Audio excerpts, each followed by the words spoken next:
નમસ્કાર મિત્રો, હું doctor Hiren R Chavda, assistant professor સમાજશાસ્ત્ર વિભાગ વડિયા કોલેજ ભાવનગર,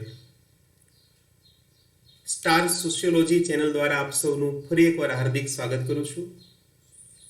આપણે આ ચેનલ અંતર્ગત કુટુંબ સંસ્થાનો પરિચય મેળવી રહ્યા છીએ, જે અંતર્ગત આજે આપણે કુટુંબ સંસ્થાના મહત્વ અંગેની સમજૂતી મેળવશું. એ પૂર્વે આપ સૌ મિત્રોને ખાસ કહેવાનું કે જો આપને આ વિડીયો પસંદ હોય તો એને સબસ્ક્રાઈબ કરવાનું નહીં ચૂકશો, કારણ કે આ ચેનલ ઉપર હવે પછી જે કાંઈ સમાજશાસ્ત્ર અંગેના કે કુટુંબના સમાજશાસ્ત્ર અંગેના વિડીયો મુકાશે એનું નોટિફિકેશન આપને મળતું રહે અને આપને આગામી પરીક્ષાની અંદર એ ઉપયોગી સાહિત્ય પ્રદાન થાય. પ્રસ્તુત એકમ વિદ્યાર્થીઓ સમાજની પાયાની સંસ્થા તરીકે કુટુંબ સંસ્થાનું મહત્વ કેવું છે તેના વિશે સમજી શકે એ આ અભ્યાસ એકમનો ઉદ્દેશ્ય રહેલો છે.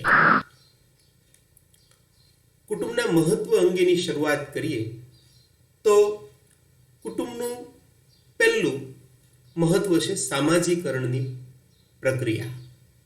કુટુંબ સંસ્થા સામાજિકરણની પ્રક્રિયા કરતી એક મહત્વપૂર્ણ એજન્સી છે. સામાજિકરણનું કાર્ય સમાજ વ્યવસ્થામાં ખૂબ જ મહત્વનું છે અને તેની સૌથી વધુ ભૂમિકા કુટુંબ સંસ્થા નિભાવે છે. જો સમાજ વ્યવસ્થાને જાળવી રાખવી હોય તો આ સામાજિકરણની પ્રક્રિયા થવી જોઈએ અને એ પણ યોગ્ય રીતે થવી આવશ્યક છે.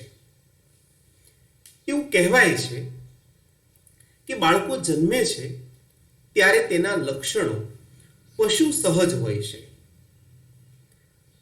અમલા અને કમલાનું ઉદાહરણ, કાસ્પર હાઉઝરનું ઉદાહરણ આપણી સામે મોજૂદ છે કે જે લોકો જન્મના થોડા સમય બાદ સમાજથી વિખૂટા પડી ગયેલા અને પછી જ્યારે એને માનવ સમાજ સાથે એ લાવવામાં આવ્યા ત્યારે માનવ સમાજની અંદર હોય એવા કોઈ લક્ષણો એનામાં જોવા મળતા નહોતા.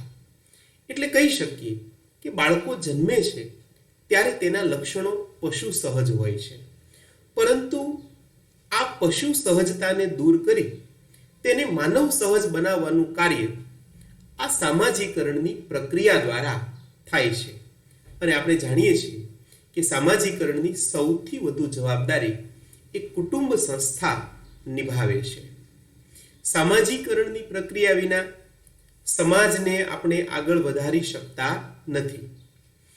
વ્યક્તિ પોતાના કુટુંબમાં એ મહત્વની ભૂમિકા ભજવે છે અને આ વ્યક્તિનું ઘડતરનું કાર્ય એ કુટુંબ સંસ્થા દ્વારા થાય છે.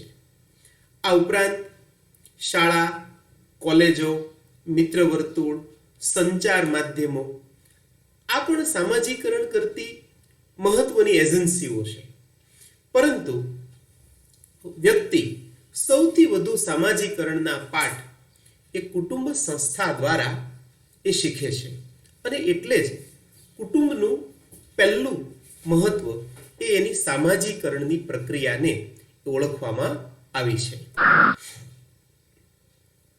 કુટુંબનું બીજું મહત્વ છે સામાજિક ધોરણ અનુરૂપતા. સમાજ વ્યવસ્થામાં સામાજિક ધોરણોનું ખૂબ જ મહત્વનું સ્થાન છે. સમાજ વ્યવસ્થા ધોરણો એ સમાજ વ્યવસ્થાને ટકાવી રાખવા માટે ખૂબ જ અગત્યના છે. સમાજ જીવન એ સામાજિક ધોરણો સાથે સંકળાયેલું છે. એ કલ્પના કરી શકીએ કે જો સમાજ વ્યવસ્થામાં નિયમો ન હોત, ધોરણો ન હોત તો શું સમાજ ટકી શક્યો હોત ખરો? ના. એટલે સમાજના મોટા ભાગના સભ્યોમાં ધોરણ અનુરૂપતા જોવા મળે છે. એટલે કે સમાજના મોટા ભાગના લોકો સમાજના ધોરણો કે નિયમ મુજબ વર્તન કરતા રહેતા હોય છે. સમાજમાં રહેતા લોકોનું અનેક જુદી જુદી નાની મોટી જરૂરિયાતો છે. એક વ્યક્તિ તરીકે સવારથી સાંજ સુધી દિવસ દરમિયાન અનેક જરૂરિયાત છે.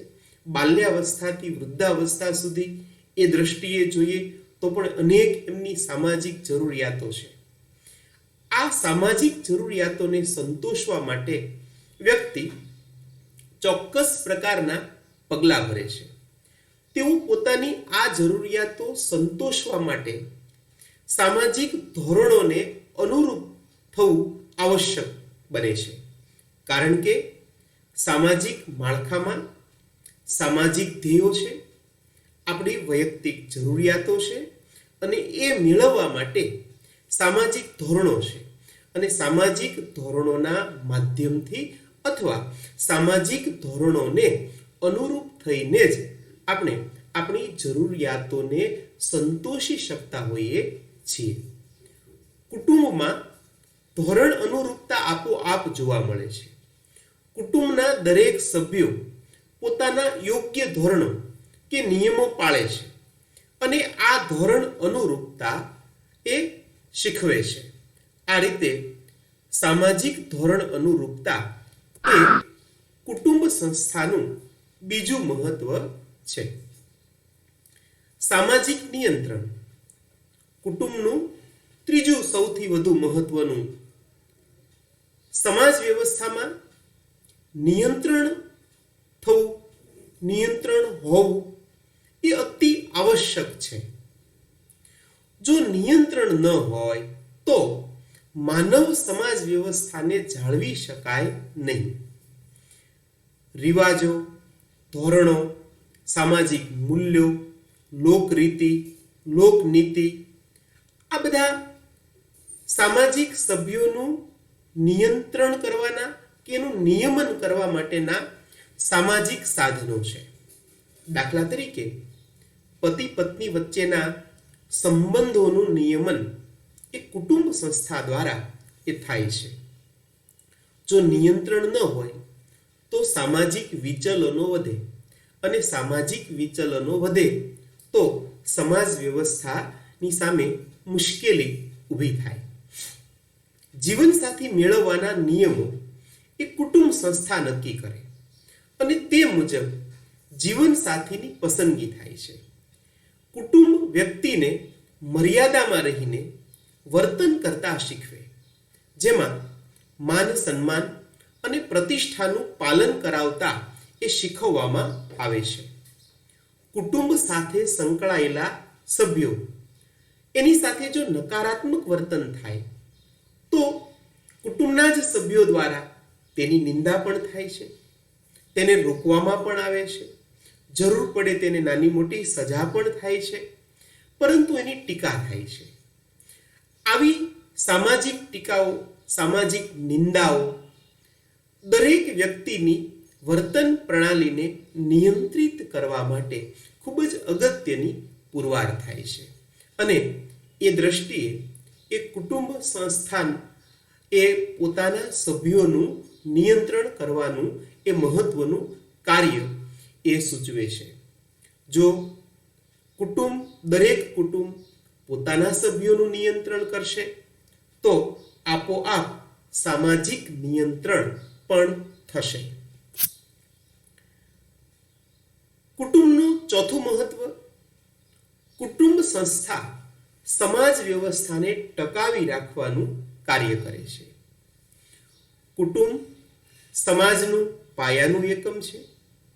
જ્યારે એક કરતાં વધુ કુટુંબો મળે છે ત્યારે સમાજ બને છે, અને કુટુંબ એ સમાજના અસ્તિત્વ માટેનો આધાર સ્તંભ છે. કુટુંબ દ્વારા જ સમાજ ટકે છે અને તેનું અસ્તિત્વ લાંબા સમય સુધી ચાલે છે. કુટુંબ સંસ્થા સાર્વત્રિક સામાજિક સંસ્થા છે. એ પ્રત્યેક પ્રદેશોમાં જોવા મળે છે. પ્રત્યેક સમૂહોમાં કુટુંબ સંસ્થા આવશ્યક સંસ્થા તરીકે એ જોવા મળે છે. અલબત્ત એક વાત મહત્વની કે સમાજે કુટુંબ સંસ્થાનું સ્વરૂપ ભિન્ન ભિન્ન હોઈ શકે છે, પરંતુ કુટુંબના સ્વરૂપમાં આ ભિન્નતા જોવા મળે છે. છતાં પણ વૈશ્વિક દ્રષ્ટિએ જોઈએ તો એ કુટુંબ સંસ્થા એ ટકી રહેલી એ જોવા મળે છે, અને કુટુંબ સંસ્થા દ્વારા જ આખી સમાજ વ્યવસ્થા એ ટકી રહે છે. કુટુંબનું પછીનું મહત્વ છે નવા સભ્યો પ્રાપ્ત કરે છે. સમાજ માટે નવા સભ્યો મેળવવાનું કાર્ય એ કુટુંબ સંસ્થા કરે છે. સામાજિક માળખામાં જન્મ અને મૃત્યુ આ બંનેને કુદરતી ઘટનાઓ તરીકે એ આપણે ઓળખીએ છીએ. સમાજ વ્યવસ્થા પરિવર્તન પામે છે. જન્મ અને મૃત્યુ સતત ચાલતી પ્રક્રિયા છે, અને પરિવર્તનની આ પ્રક્રિયામાં જ્યારે વૃદ્ધ પેઢી એ મૃત્યુ પામે છે, ત્યારે સમાજ વ્યવસ્થાને જાળવી રાખવા, કુટુંબ સંસ્થાને જાળવી રાખવા માટે એમાં નવા સભ્યોની જરૂરિયાત રહેતી હોય છે. સમાજને અને કુટુંબને આ નવા સભ્યો પૂરા પાડવાનું કાર્ય એ કુટુંબ સંસ્થા દ્વારા થાય છે. કુટુંબ સંસ્થા પોતાની પ્રજોત્પાદનની ક્રિયા દ્વારા સમાજ વ્યવસ્થા માટે નવા સભ્યો પ્રાપ્ત કરે છે, અને સમાજ વ્યવસ્થાના સાતત્ય માટે આ ક્રિયા નિરંતરપણે થવી એ આવશ્યક છે. કુટુંબ વ્યવસ્થામાં લગ્ન વ્યવસ્થા દ્વારા પુરુષ અને સ્ત્રીની જાતીય વૃત્તિના સંતોષ માટેની વ્યવસ્થા કરવામાં આવી છે. આ ક્રિયાના સ્વાભાવિક પરિણામ સ્વરૂપે બાળકોનો જન્મ થાય છે, જેનાથી કુટુંબ સમાજમાં વસ્તીની ભરતી કરવા માટેનું મહત્વનું કાર્ય કરે છે. કુટુંબ સંસ્થા પ્રજોત્પાદન કરીને સમાજનું જૈવિક સાતત્ય શક્ય બનાવે છે. આ રીતે પ્રત્યેક સમાજ વ્યવસ્થામાં નવા સભ્યોની ભરતીનું કાર્ય કોઈ પણ પ્રકારના અપવાદ વિના આજ સુધી ચાલ્યું આવ્યું છે, થતું આવ્યું છે, જે કુટુંબ સંસ્થાનું મહત્વ દર્શાવે છે. આ રીતે કુટુંબ સંસ્થાનું આ નવા સભ્યો પ્રાપ્ત કરવાનું કાર્ય સમાજ વ્યવસ્થાનું સાતત્ય ટકાવી રાખવામાં ખૂબ જ અગત્યની ભૂમિકા ભજવે છે. કુટુંબ સામાજિક સમસ્યાઓને અટકાવે છે અને એનું નિવારણ પણ કરે છે. હમણાં આપણે એના સામાજિક નિયંત્રણના મહત્વ અંગેની વાત કરી. જે રીતે કુટુંબ સંસ્થા સાર્વત્રિક છે, એ જ રીતે સામાજિક સમસ્યાઓ પણ સાર્વત્રિક છે.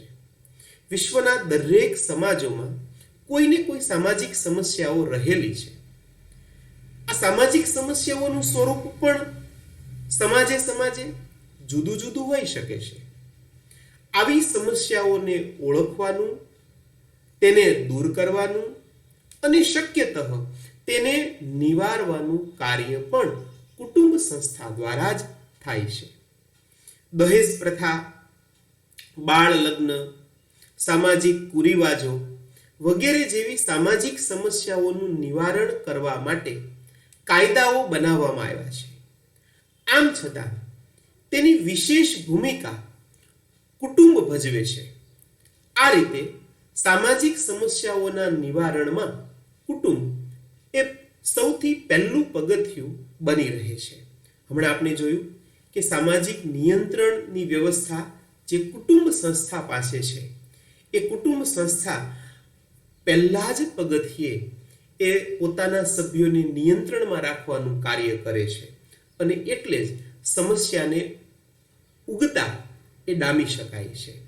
આ રીતે કુટુંબ સામાજિક સમસ્યાઓને અટકાવવાનું એ મહત્વનું કાર્ય એ કરે છે. સામાજિક વારસાનું હસ્તાંતરણ એટલે એક હાથમાંથી બીજા હાથમાં જવું. હવે કુટુંબ છે એ સામાજિક અને સાંસ્કૃતિક વારસાનું હસ્તાંતરણ કરનાર એક મહત્વનું સાધન છે, એક મહત્વની સંસ્થા છે. કુટુંબમાં જે જૂની પેઢી છે તે નવી પેઢીને તેની સંસ્કૃતિ શીખવાડે છે. સાથોસાથ સમાજના રિવાજો, સમાજનું માળખું, સમાજના મૂલ્યો, સમાજના વિચારો, આ બધું જ જૂની પેઢી નવી પેઢીને એ શીખવે છે. જૂની પેઢી દ્વારા નવી પેઢીને સામાજિક અને સાંસ્કૃતિક વારસાના ભાગરૂપે ભૌતિક અને અભૌતિક તત્વો આપવામાં આવે છે. આ વારસાના ભાગરૂપે સામાજિક ધોરણો, મૂલ્યો, માન્યતાઓ, વિચારસરણીઓ, જીવનશૈલી અને જુદા જુદા પ્રતીકો એ નવી પેઢીને બાલ્યાવસ્થાથી, નાની વયથી જ એ શીખવવામાં આવે છે. અને એ જ રીતે આ બાળકો જ્યારે પુખ્ત થાય છે અને પોતાના પર સામાજિક જવાબદારી વહન કરવાની એ પ્રક્રિયા ઊભી થાય છે, ત્યારે તે પોતાના સામાજિક સાંસ્કૃતિક વારસા મુજબના કાર્યો, વર્તન વ્યવહારો, સામાજિક વ્યવહારો એ કરે છે. આ શીખવાનું કાર્ય કુટુંબ સંસ્થા દ્વારા થાય છે. કુટુંબ સંસ્થામાં વડીલ પેઢી નવી પેઢીને વારસો શીખવાડીને સામાજિક સાતત્ય જાળવી રાખવામાં મદદરૂપ બને છે. અને આ બાબત એ કુટુંબનું મહત્વ એ વધી જાય છે. તો આ રીતે સામાજિક વારસાનું હસ્તાંતરણ એ કુટુંબનું એક અગત્યતા રહેલી છે. આ સાથે માનવ જરૂરિયાતોની પરિપૂર્તિ પણ કુટુંબ દ્વારા થાય છે, કુટુંબમાં થાય છે. એ પણ કુટુંબની એક મહત્વની અગત્યતા છે. સામાજિક સંસ્થાઓ સંપૂર્ણપણે કુદરતી રીતે કે આપમેળે ઉદ્ભવતી નથી, પરંતુ તે જરૂરિયાતોની પેદાશ છે. તેના ઉદ્ભવની પાછળ ઊંડું સામાજિક ચિંતન રહેલું હોય છે. અને આ સામાજિક ચિંતનમાંથી એ કોઈ પણ સામાજિક ઘટનાઓનો ઉદ્ભવ થતો હોય છે. વ્યક્તિ જન્મથી શરૂ કરીને મૃત્યુ સુધી એ કુટુંબમાં એ સમય પસાર કરે છે. કુટુંબના સગપણ સંબંધીઓ સાથે સૌથી વધુ સામાજિક જીવન જીવે છે અને તેની મોટા ભાગની શારીરિક, માનસિક, સામાજિક જરૂરિયાતો એ કુટુંબ સંસ્થા દ્વારા એ પૂરી પાડવામાં આવે છે. ટૂંકમાં સામાજિક સંસ્થાઓની ઉત્પત્તિ માનવ જરૂરિયાતોમાંથી થાય છે. એ જ રીતે કુટુંબ સંસ્થાની ઉત્પત્તિ પણ માનવ જરૂરિયાતોના ભાગરૂપ છે.